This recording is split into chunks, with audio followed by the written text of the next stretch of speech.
Gameday Hue. This is the Mariners POSTCAST, your instant game reaction for the Seattle Mariners. Part of the Locked On Podcast Network, your team every day.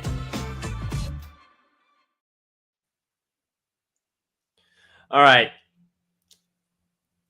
Off the top, Christopher Crawford, I have a question for you. Okay. Do you want to play our role the way we normally do and have it me complaining about the bunting, you complain about the umpire, or do you want to switch? I have something prepared. So let's go. Okay. We'll play our roles then. Everyone knows how I feel about bunting. So I'm just going to lean into that. Everyone knows how you feel about umpires, so you're going to lean into that. Sure. Yeah, this is the Mariners. I appreciate the choice real quick, by the way. Yeah. I just wanted to see if you wanted to maybe I love it. Dance different circles, but no, you want to keep to the brand, so to speak. I assume Ben Williamson's going to be your unsung hero too, just because that's what we do. No, okay, great. Okay, this is going to be a great show then. Mariners POSTCAST. Anderson Hurst here, Christopher Crawford right to my left. I realized I forgot to move my laundry little thing behind me, but it's all good. You guys don't care. We're just here for the content, right? I like it. Yeah, great. Thanks. Julio and no one else offensively. Bryan Woo was good. I wouldn't say great, but he was good. And then we'll do our unsung hero rant about, umpires and robots are better and all that stuff. And then I'm going to tell you why bunting sucks. And then we'll probably get out of here because that was a tough loss. Chris Crawford. Yeah, that's a really frustrating one. And it's the type of losses that you look back on, right? Especially when you're a team that has such a thin margin of error because of results that you've put up so far, of the results you've put up so far, you have a thin margin for error. And these are the type of games that you look back on and say, how the heck did we lose that one? How the heck do you lose that one? You finally get such a star performance from a star player, right? That's one of his best games of the year. We'll talk about it, of course. You get good pitching, really good pitching. From top to bottom. Yeah. And you lose to a bad Angels baseball team. And, Goldie brought it up that, I think he said 7 of the last 8 losses to Los Angeles have been by one run.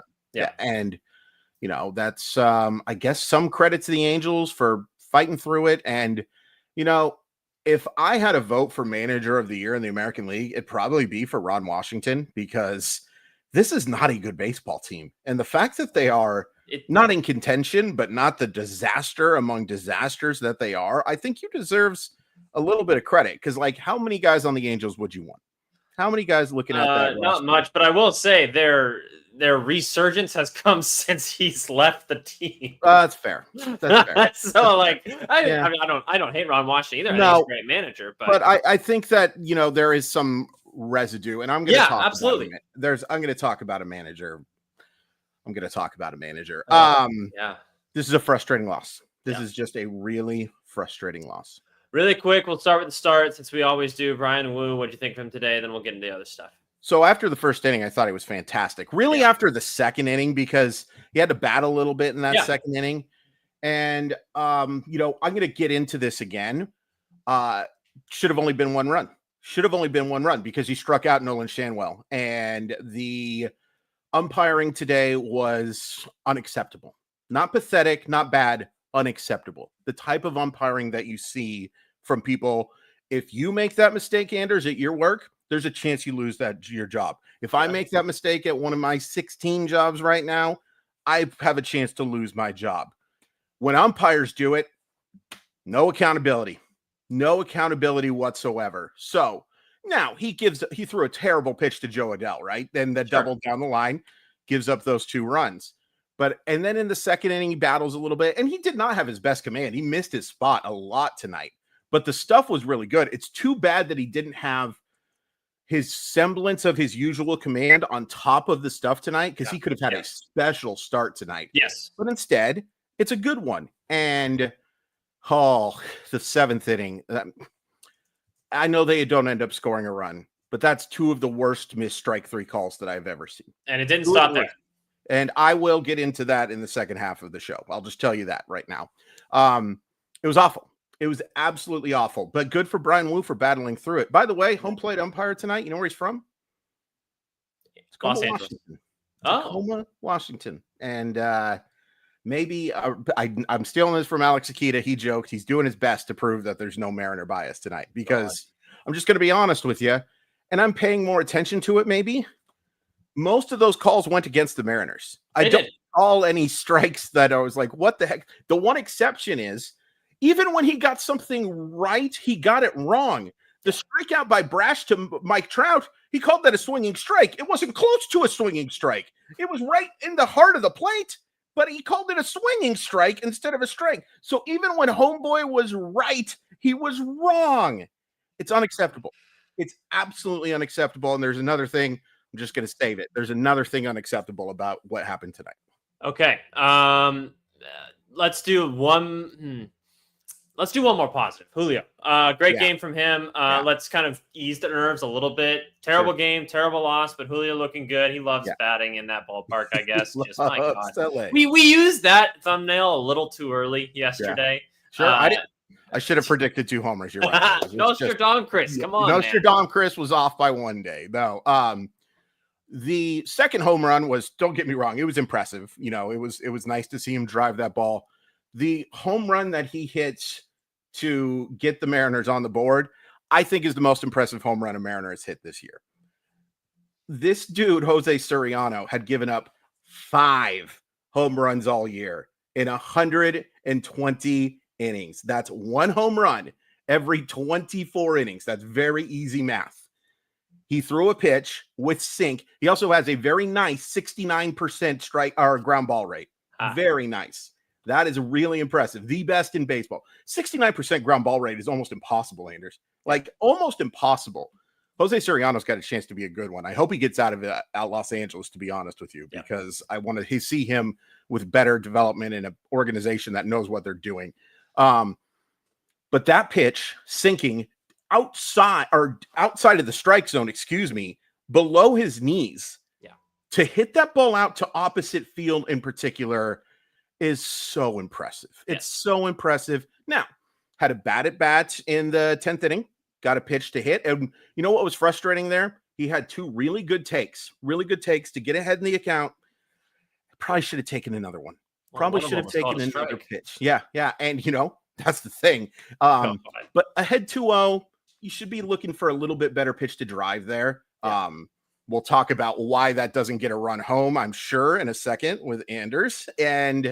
But I was really impressed with those 2 homers, man. That is awesome to see on a night where the offense stunk out loud. And credit to Jose Soriano, too, man. Good pitcher.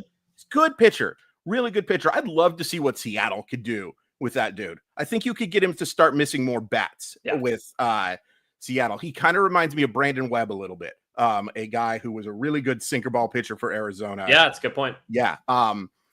But really nice to see a strong game, followed by a strong game that he had the previous night with the homer as well. So that was cool to see. All right. As I realize that, I don't have the correct overlay. So I want to ask about a little bit, not as important part that we might not get to later in the game, but or later in the stream here. What were your thoughts on having the infield in the bottom of the 10th inning and Ben Williamson going home instead of going for the double play there? Oh, I was fine with that. Yeah, I think you got to get that out. You got to get that out. And I do have a criticism of that inning as well. And why don't we do our ad read and then we can get into that? I was going to do that, but I have to download a couple things. Really that's quick. Okay. So I'll talk about some stuff real quick. Yeah, great. Go ahead. Do you want to do your umpire rant right now? I'm going to do my umpire rant right now because it's not a rant about the umpire. Actually, it's a rant about. I'm just going to give you my unsung hero right now. It's not an unsung hero. It's an unsung villain. It's Dan Wilson, because I'm sick and tired. And I'm going to do my best not to swear here. Anders, get the 7-second button ready. I'm ready. Except I don't have it. Yeah, that's the thing. Dan Wilson is a coward. Dan Wilson has no huevos whatsoever. Dan Wilson is terrified of being ejected. And this is unacceptable. for him to not get ejected after that second missed strike call is unacceptable. And we talked a lot about Scott Service on Mollywop Monday being a guy who, if you compare him to Lou Piniella, who's, fire and brimstone, and bases were afraid of this guy because he was going to throw him to Timbuktu. And you have Lloyd McClendon was another fiery guy, terrible manager, but he was a guy who you could tell was backing up his players. And I want to make this abundantly clear. I'm not in the clubhouse. I don't know what Dan Wilson is saying behind the scenes, but I can judge what's happening right then and there. And Dan Wilson didn't back up his pitcher. Dan Wilson didn't back up his team tonight. And I think it hurt because the reason umpires get ejected and yell, right? It's not because they want to say their piece and they think they're going to change their mind. No, that's never happened. It'll never happen. No one has ever argued with an umpire so much that they go, you know what? You're right. I'll change it. I got it wrong. I didn't want to admit it. No, that's not what they're doing. What they're doing is they're implanting it in their head, that I have to get better, that I have to call that pitch a strike the next time. Didn't do that. He gave him a mean mug that you usually see in Minnesota from a guy who is managing a little league team and just chilling. That's unacceptable to me. It is unacceptable to me that Dan Wilson didn't back up Bryan Woo there. It's unacceptable that he didn't back up Casey Legumina when he had a perfect pitch down there as well. It's unacceptable that he didn't bark at him for the Nolan Shanwell pitch today. So no, I'm not excusing the umpire for being terrible at his job. He was terrible at his job. But the fact that Dan Wilson didn't get in this dude's face and didn't back up his players, it pisses me off. It makes me really upset. And I'm trying not to go too far here, but I will tell you this right now. If I was a general manager of a baseball team, I would be in Dan Wilson's office tomorrow saying, why weren't you upset? Why weren't you talking to the umpire?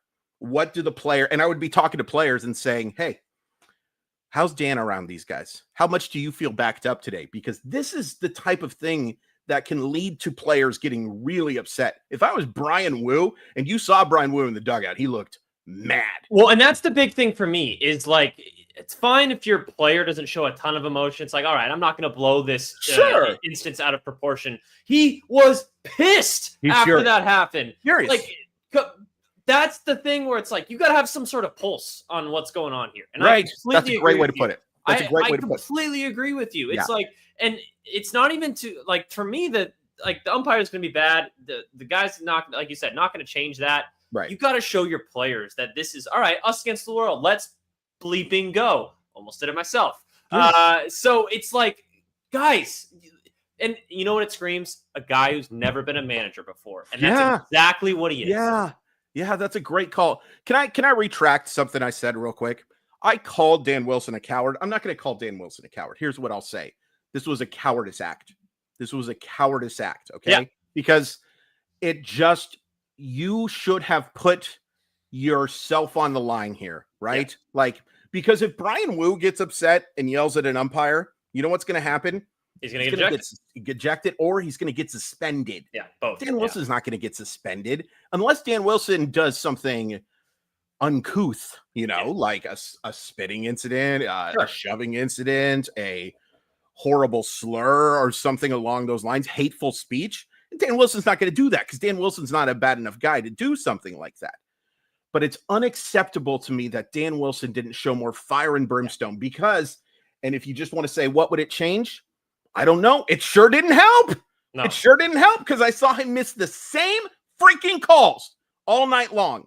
And I want my manager to be up in that dude's grill telling him that it is unacceptable and backing up my players, backing them up so that he doesn't make these same mistakes again. And again, we are not excusing Mike Milchinski tonight. He was freaking garbage. Absolute garbage. But Dan Wilson is my unsung villain because he was complacent. He was complacent. And you know what complacency often is, Anders? What? It's complicit. Sometimes when you're complacent, you're complicit. So the real, and I've played for multiple different types of coaches before. I was a soccer player who played through my college. you never saw me play, so you can't really say Dang that. Good one. All right. I played in college, so I played with a lot of coaches, right? I understand the vibe of a coach that, he's going to be pretty low key. And then the moments where he does explode, it makes that even more impactful, right? But you have to choose those moments carefully. You're not just going to be a guy that explodes 24/7 like a Lou Piniella, right? And that's something that I think Scott Service actually did really well. Mm-hmm. Like when he chose his moments to get ticked off, whether it was at a player or at a umpire, that was something that it had an impact. It's like, whoa, I don't normally see this from him. What's going on here? That's a great point. And you know what? We also saw that sometimes with interviews, right? Like Scott Service, in my personal opinion, you remember it well when he was asked about how long is a sample size, right? Yes. How long? And you know what? When he got mad about that, the first thing you think is, oh, he's like defending himself, right? No, he's defending his players. Yes. He's defending the guys in the clubhouse. Yes. Is it a terrible answer? In my personal opinion, yeah, it is. And is it talking down to media? Yes. It's talking down to fans. Yes. But he's defending his players while doing he shouldn't care what the media thinks about him. Now, the amount of burner accounts Scott Service had tells you that he did care about the media. I thought I would hide that forever. No, I'm not going to. Scott Service had burners, buddies, burners. Yeah. But I always felt like Scott Service had his players back.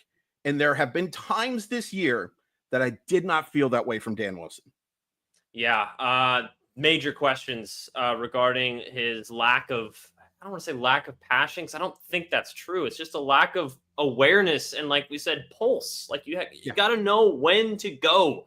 And like that's the whole point of being a manager. Like there's baseball managers get kind of put in a bad spot because I think rightly so, probably have the least effect on the outcome of any other head coach or manager in any other major American sport. 1000%. This is the one time or one of the major jobs that you have.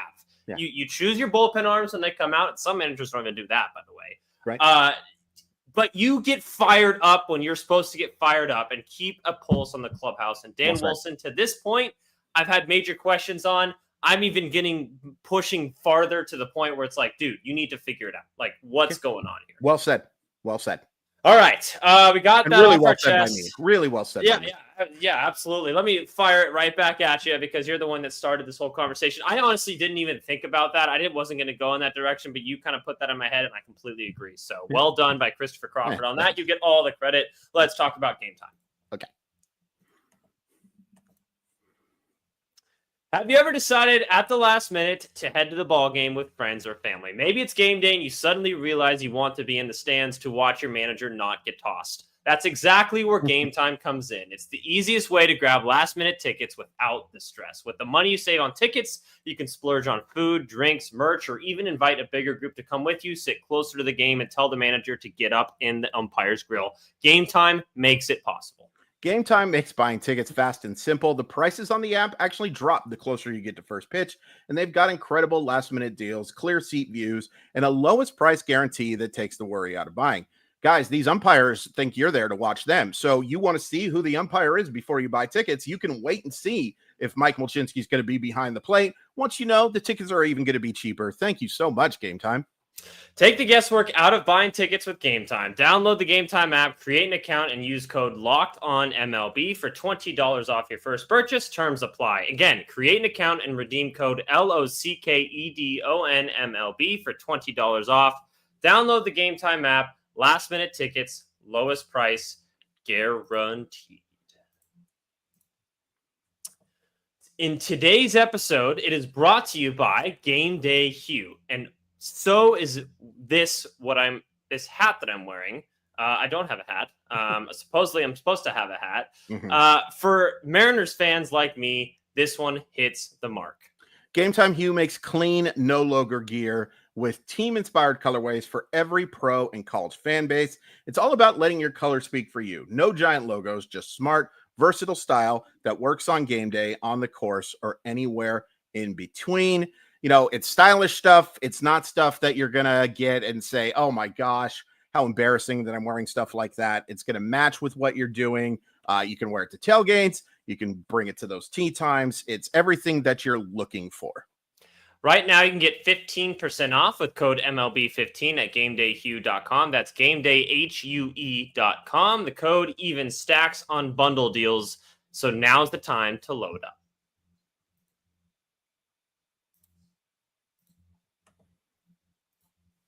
All right, people are coming at me in the comments from my college experience.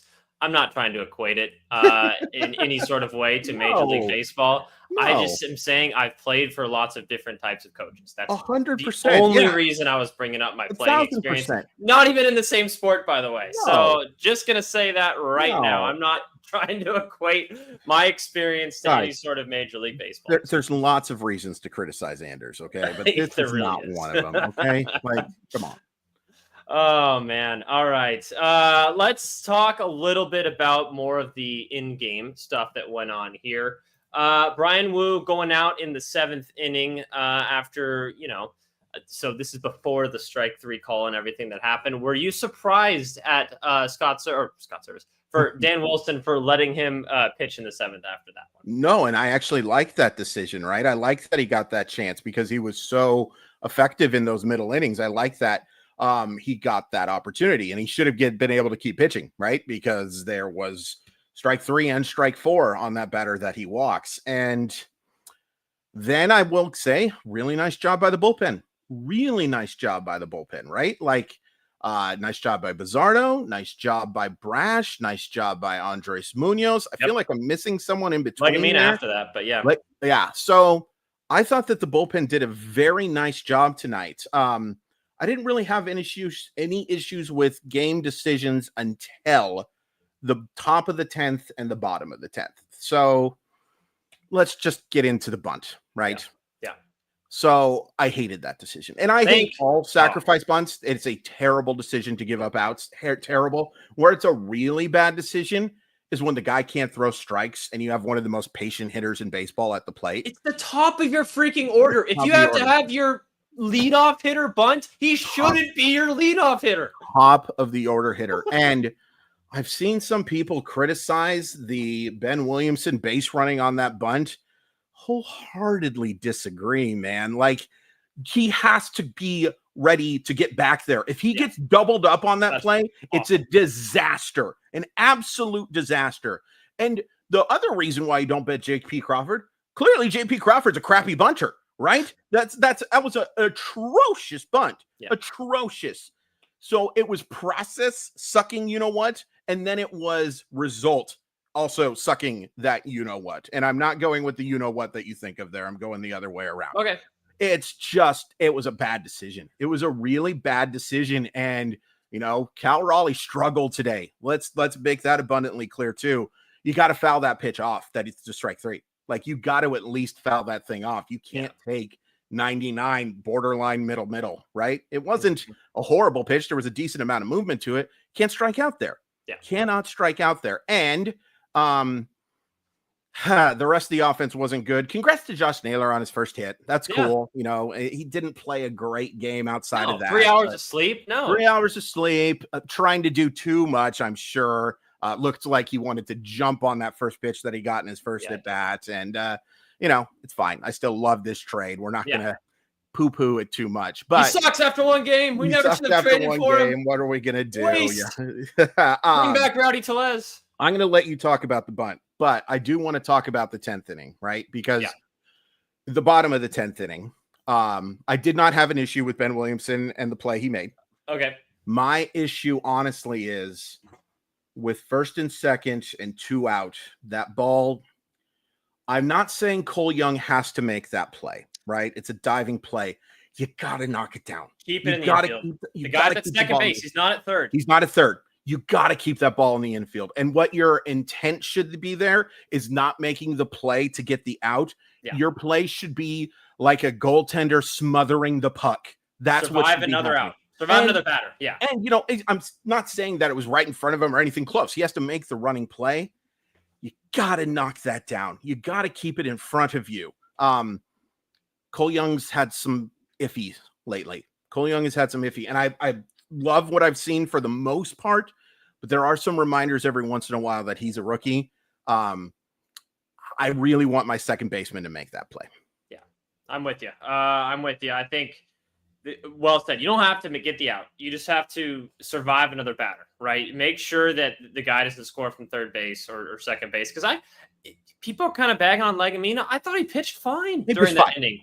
He pitched fine. There was no hard contact. No. There was no, he gives up the longish drive to Julio, who makes a pretty good throw. If it's on line, I still don't think they get him, to be honest with you. But, maybe if it's a perfect throw, they get the guy at third base. But, that's not his fault. That's zombie runner's fault. I still hate this freaking rule, by the way. I just hate it. I hate it.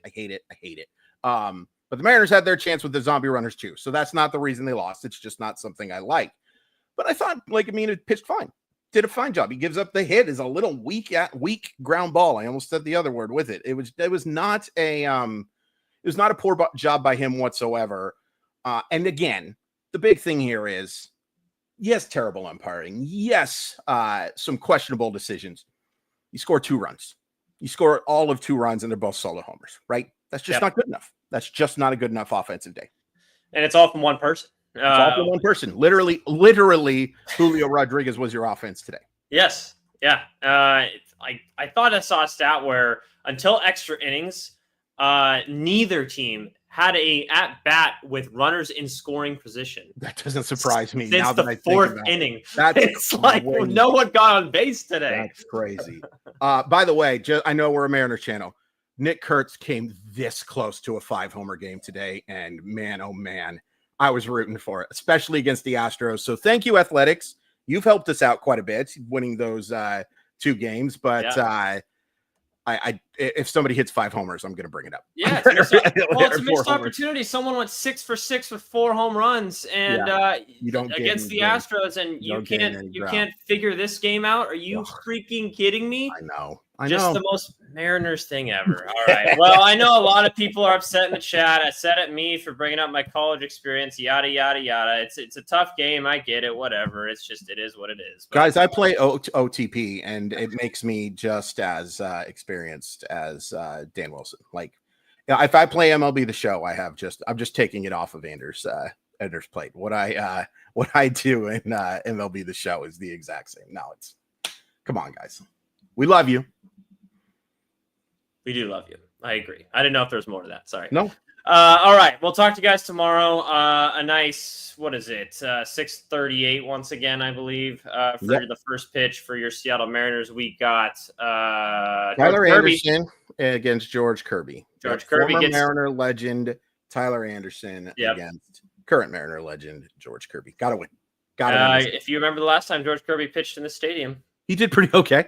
Yeah, 14 strikeouts. I think that'll do. Let's make it a day game to make the shadows difficult again. Let's go ahead and put that game instead of 6:38. Let's make it at 1 o'clock.